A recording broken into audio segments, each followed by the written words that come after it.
Hooray, I am live. I hope it looks okay to you guys. It's a little weird here. I'm having some weird signal things, but hopefully it'll catch back up on itself. I'm just going to continue on and hope all will be well. In any case, I am excited to have you guys here. Welcome to Growing Gratitude. I am Lori Hector, and I am here with Growing Gratitude. So let me get us started today with some things I want to talk about. I am very concerned that this is not going well. Are you guys able to see and hear me? Good morning, Bernard. Can you see and hear me okay?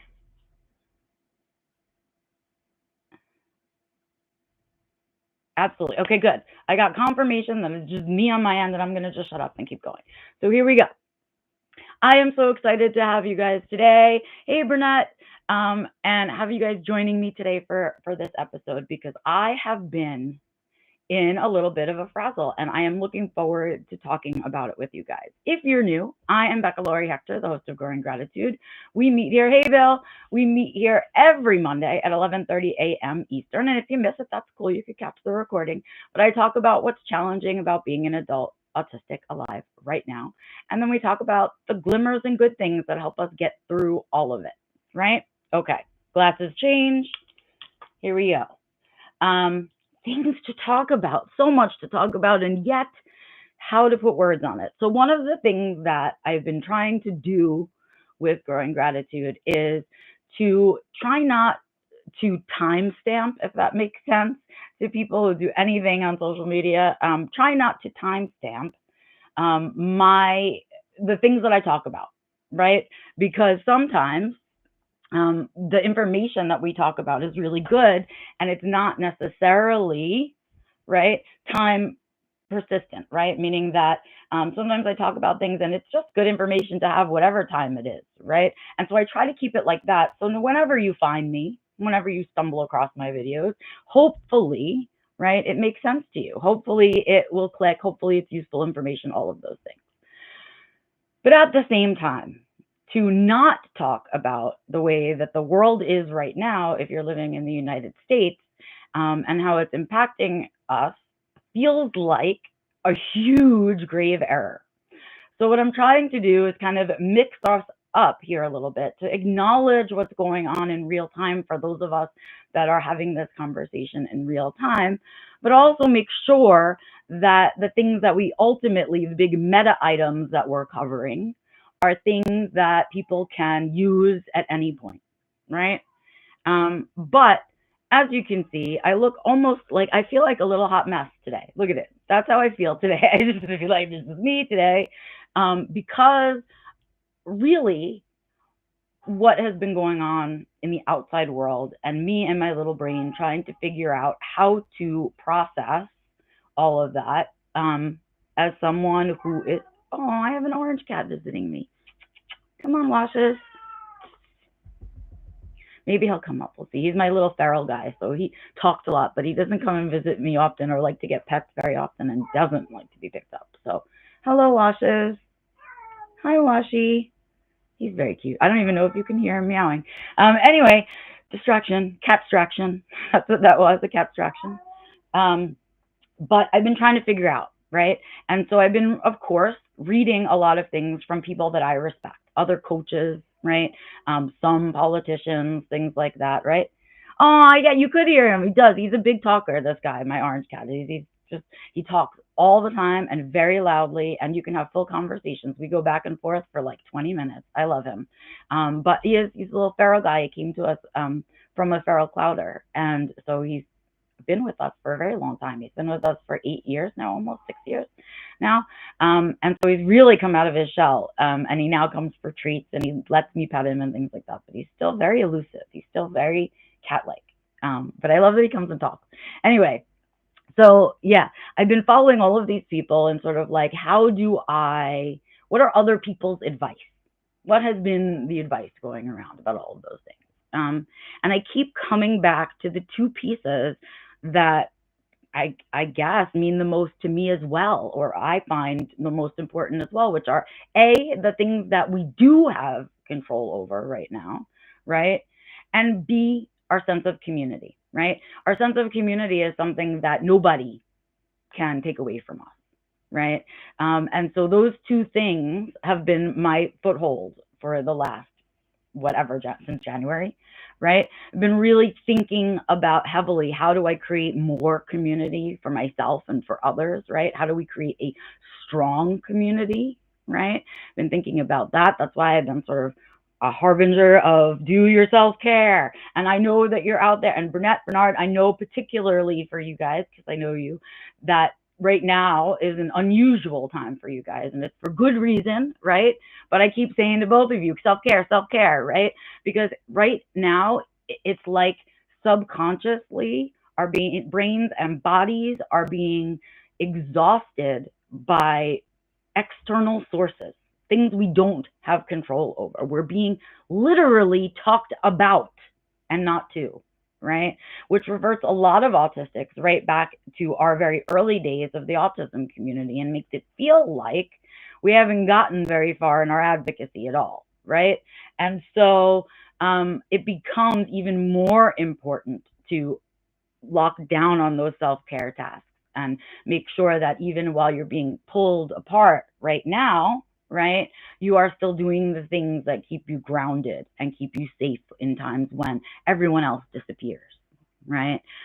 Or when things out there get so loud that folks can't focus on other things, right? That's what we want to worry about, are those actual things that might come in and interrupt our lives. And so that's been one piece. And then the other piece is just turning to community. And that means a larger community than what we would normally say, right? Normally I look to my community and I think, okay, where are my fellow autistics, right? But in a time like right now, it's not just autistics that are being talked about and not with, right? It's lots of other groups, and all of us have intersectional identities, right? Which means that we don't just identify as autistic, we also identify as other parts of other groups, and some of those other groups are also marginalized groups, right? So right now just feels, the only other word I have is exhausted. In fact, I saw a t-shirt today, and the t-shirt said, "Lisai." That's all it said on it, was Lisai. And that's how I feel about life right now. It's just sigh. Because what, right? So I'm on this thing where I'm looking to bigger community, right? So that means looking outside of just the autism community and looking at my queer community, right? Looking at other parts of my community that I consider myself a part of, right? I'm part of a rural community, and we are having challenges right now, and a whole bunch of other things. And I live in Maine, and so if you saw our mayor, our governor, Janet Mills, said, had her own little tiff out there in the world. And so now the world is looking at Maine too. And so I can't seem to just, catch a moment, right, where I'm not feeling right now persecuted. And that's the word I want to use, is persecuted. And when you feel persecuted, it's very, your need for those self-care and that community piece becomes even more important to hang on to, and that you want to grow it. So I'm saying to you guys, now is the time. Look for those extra places that you have control over things, right?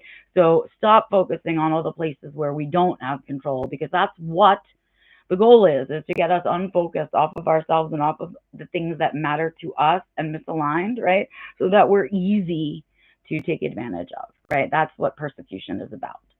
We're not going to do those things, right? We are going to double down on the things that we do have control over, and we are going to tighten up that community piece for ourselves. So if you are coming to Growing Gratitude regularly on Mondays, yay, we are building community. If you've joined me on Patreon, we are building community. If you comment on my social media, if you look to engage with me via email, whatever it is, right? Yes, we are in the midst of creating community.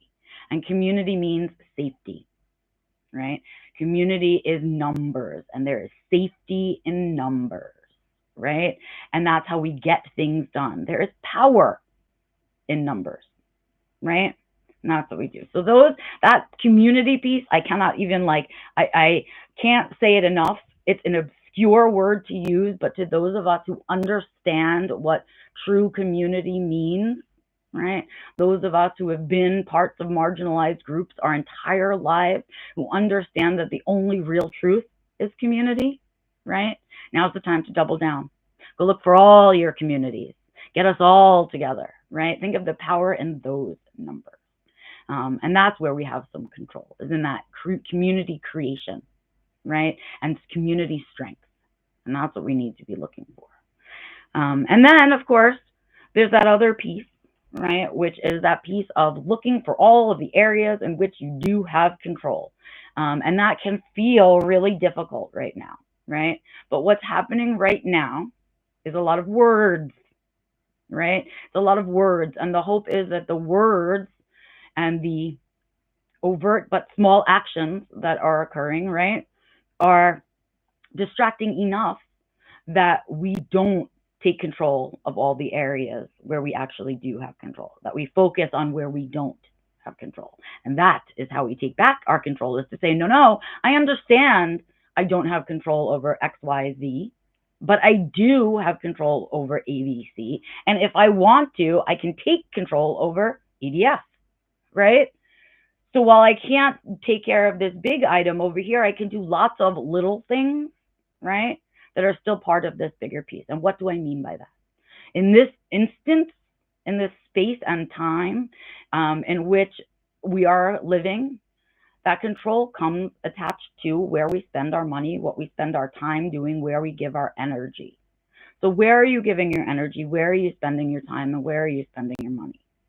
Those are some really big things that we do have control over, which leads me to my little story from this week. I try to share with you guys at least once every week, once episode, right, to talk about what I mean about these things in a very real sense. Like, here's an example from my life, right? And I'm going to give that to you right now, right? So here I was last week, knowing that community and control and those things are what I need more of, right? And in the search of where can I take back control of these things, I was inspired by some folks that I saw out on the internet. And I don't want to name names and all kinds of things, but people were saying basically that you need to protest and boycott, right? And think about where you are regularly spending your money. And is it, even if it's on the necessities, is it by using methods and areas and companies, I guess, that are not on the right side of history right now, right? And you know, I'm somebody who very much relies on online purchasing, right, and at-home delivery, right? I have a disability that helps me a lot with getting my needs met in a very low spoon way. But there are lots of things that I also spend money on that are beyond the necessities. There are things that I do for fun and entertainment, right, that are beyond that necessity. So I started to think about those things. So I'm going to name the big A, right? Amazon. Do a lot of Amazon shopping usually because it's a really convenient way to subscribe, right, to things and make sure things get delivered on time, but also a great way for me to have choices of different products as somebody who lives rurally and doesn't have a lot of choices of physical stores that I can go to, right? Things like that. And it's so big user of that, right? Also, big fan of the whole pre-ordering your things and doing pickup, right? Like at the grocery store. Big fan of that. We don't have delivery in our grocery stores because I live so early, but we can pre-order things ahead of time and go pick them up, right? And those are things that I do regularly, where I regularly spend my money. And so I wanted to rethink those things. I wanted to think about, am I doing that in a way right now that feels true to me? And right now, I'd rather do a little extra work and think a little more hard about where I'm sending that money to, however small amounts it is, right? And so one of the things that I spend a lot of money on actually is books. Boop, there's mine right there. Lots of money on books. Mine came out through Amazon itself, right? Which is something that I'm sitting and struggling with right now. But also, I buy a lot of Kindle books. So something that I began to become reliant on as we went into our technology phases is that I really have always been somebody who carries a book with me everywhere, right? I love reading. And when everything went handheld and you could start doing books on Kindle, it was so convenient. Oh my God, I don't have to carry this extra heavy item. I'll never be without it. I can be reading 3, 4, 5 books at once on my Kindle, and that it weighs the same as my phone, right? I'm carrying it anyway. And it was so convenient and all of those things, right? But there's other components of that that go into it, right? It means that manufacturers change. It means that we're cutting into our bookstores, especially our small bookstores, when we do that, right? For the convenience of digital, right? And so I stopped for a moment and I said, I do spend a significant amount of my income on my reading material. That might be a place where I have some control. And I've been in kind of a reading slump. I just read if you have not read this book and you are a reader, like a reader who just likes to be emotionally almost scarred, but really touched by a book that you read, so much so that you can't let it go for a little bit. That was my experience with A Little Life. If you've not read that book, I highly recommend A Little Life. But I have been bookless since then because it was such a good book and such a difficult book to push through and all kinds of things, that I even had a hard time picking up other books. So I said to myself, what would Becca have done 15 years ago if she needed a book recommendation and I couldn't go on Amazon because it didn't exist? What would I have done? And I was certainly doing these things all those years ago. I've been reading and going to bookstores since I was like 6 years old, right? So certainly something I'm familiar with. And I thought, well, that's exactly it. If I had went to a little small local bookstore, the folks that work there, right, would definitely have recommendations for me. That's their job, right? And also, if I go to said little local bookstore, I'm also rearranging how my money is hitting the market, aren't I? Right? I'm kind of putting money back into my own town, back into people who live near me, whose job it is to be there, right?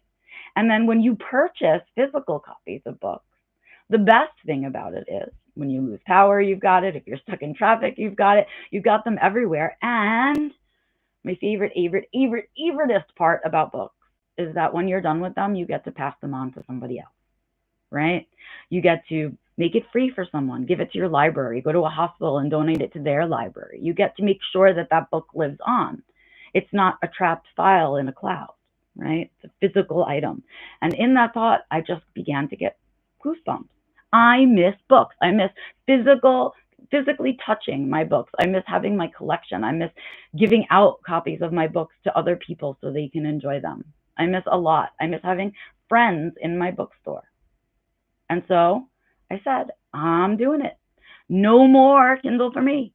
I'm going back to physical books and I'm going back to buying them directly from a merchant so that I know where it's coming from and where my money is going. And that's what I did. So giant shout out to the Briar Patch, which is the local bookstore here in Bangor, Maine, where I am, and I love them to death. They carried my book for me when it first came out, and they are the bookstore that is the only bookstore that has carried it. And I just walked in and I said, here, my book just came out. Here's a little thing about me. And they did. They put it with all the other Maine authors, right? When they put out their Maine authors collection, and yeah, I'm ready. Oh, ghosty things. But yeah, so buy the book, right? Because I do appreciate it when you buy my book. It helps me in other ways. I do appreciate your support. But in the meantime, it had me thinking about all those things. So this week, when I went out on my weekly must leave the house, go do your errands run on Friday, the bookstore was one of my stops. And it was the highlight of my week, the highlight of my day. I got to say to other readers, I just finished A Little Life, and they understood immediately why I was in Struggleville, right?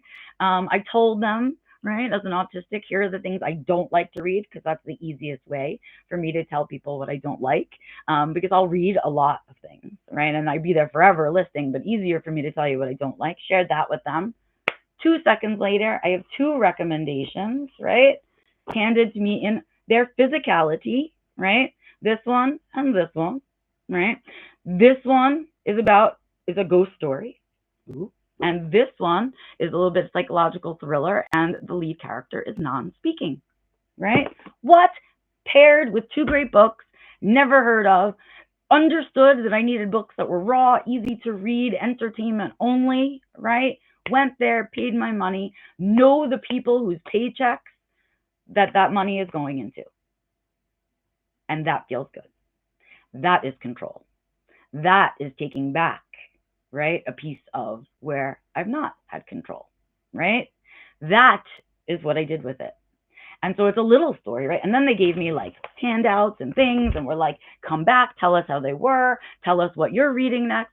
And don't you know that this is now going to be a regular part of my life, right? When I'm done with these two books, I'm going to go back and I'm going to ask them, do they donate their books somewhere? Could I leave them with them? Do they resell them, perhaps used somewhere, so that folks who have less money than me can have them too? What library, right? All of those things. And then I get to say I need another recommendation. And also, I'm already ready for my next big, giant tomb of a book, right? I know I'm going to read another A Little Life at some point, and I know which one that is. And if they don't have it, I'm going to ask them to order it for me, right? And wait for it to get delivered there. And then I'm going to go, and these people are going to learn what I love to read, and I'm going to make friends, right? And I'm going to build community around my love of books. And I've taken back control over where I'm sending and spending my money, right? What? This was such a win for me. And I was like, this is the story that I'm sharing this week on, because it's all about both building community and taking control of the things that I do have control over. So I hope you guys think this is interesting. I hope that you've learned a little bit today. Yes. Oh, wow. Okay. So Bernard says he never transitioned out of to digital. I wish I never transitioned.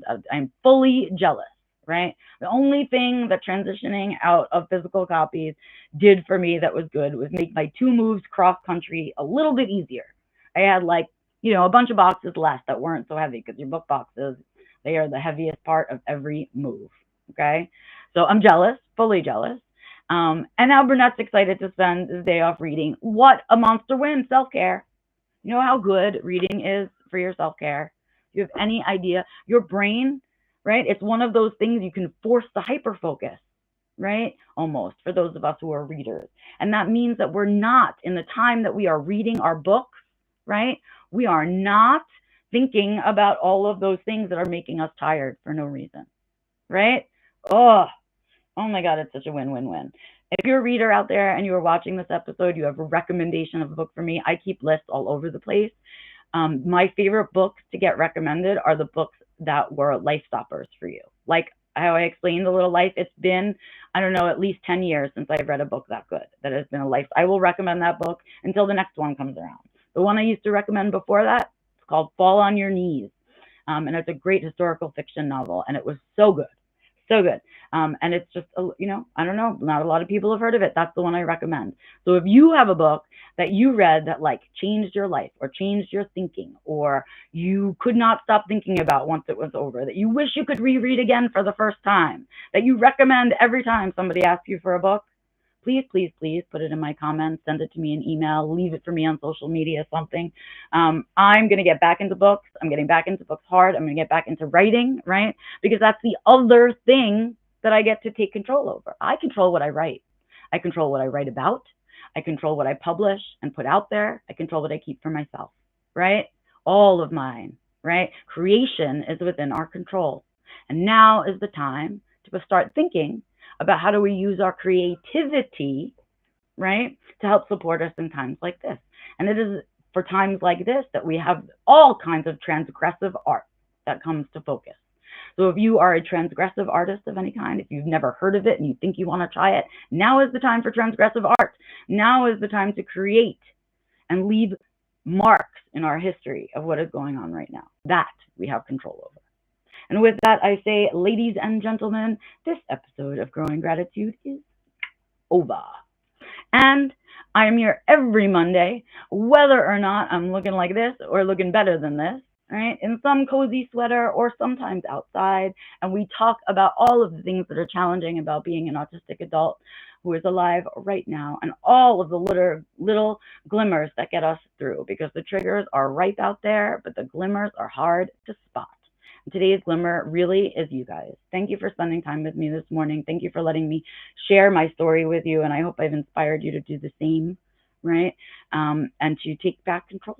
right? We've got some, we do.